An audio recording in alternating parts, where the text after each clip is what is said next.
Good morning and welcome to Wake Up Well for Advent.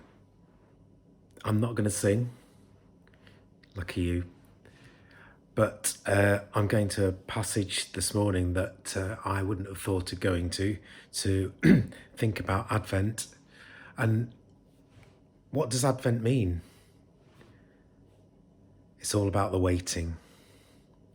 If you're a child, and some adults too, you can't wait to open the next door or window on your Advent calendar.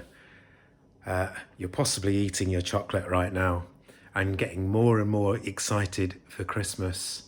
I know one chap like that, speaking to him yesterday, Ben Prescott, he can't wait for Christmas.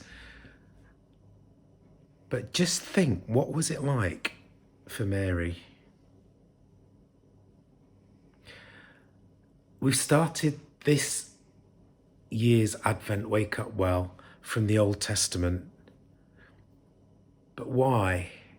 Because the people in the Old Testament, the Hebrews, were waiting for Jesus too, but they called him the Messiah.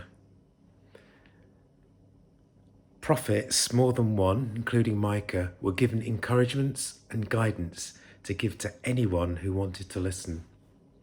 And at this time, the Hebrews were threatened by various larger kingdoms, but Micah was trying to give them hope. So I'm reading Micah chapter 5, verses 2 to 4. But you, Bethlehem, David's country, the runt of the litter, from you will come the leader who will shepherd, rule Israel. He'll be no upstart, no pretender. His family tree is ancient and distinguished. Meanwhile, Israel will be in foster homes until the birth pangs are over and the child is born and the scattered brothers come back home to the family of Israel.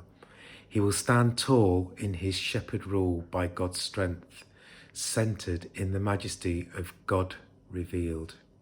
And the people will have a good and safe home, for the whole world will hold him in respect, peacemaker of the world. Wow, I've never registered these verses before as a lead up to Christmas, as part of Advent. But we sing the song, don't we, about David and Bethlehem, Hark the Herald Angels Sing, and things like that. And it's all about Jesus's ancestry. So David lived in and around Bethlehem, as did his great-great-grandfather, or was it his great-great-great-grandfather, Boaz, who married Ruth. And if you read Hebrews, it's all there. If you read Matthew, it's all there. A long lineage of Jesus. And Jesus' family tree is, as it says in the verses today, ancient and distinguished. So Micah is giving us the link, but he's also giving us the promise. What else is true in those verses, as maybe you want to read them again later today?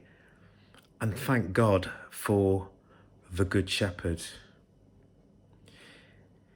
Israel at the time was on shaky ground. It was surrounded by enemies. But it says in the verses that he'll give us a safe home. He'll give us and the Hebrews a safe home. I think that's heaven. It has to be heaven. So there's a lot to think about, isn't there, about Christmas? There's a lot to be thankful for as we eat more chocolate and get closer and closer to Christmas Day. So when you open your Advent calendar, be thankful for Mary, who was faithful, for Jesus, who was faithful, and have a happy Christmas.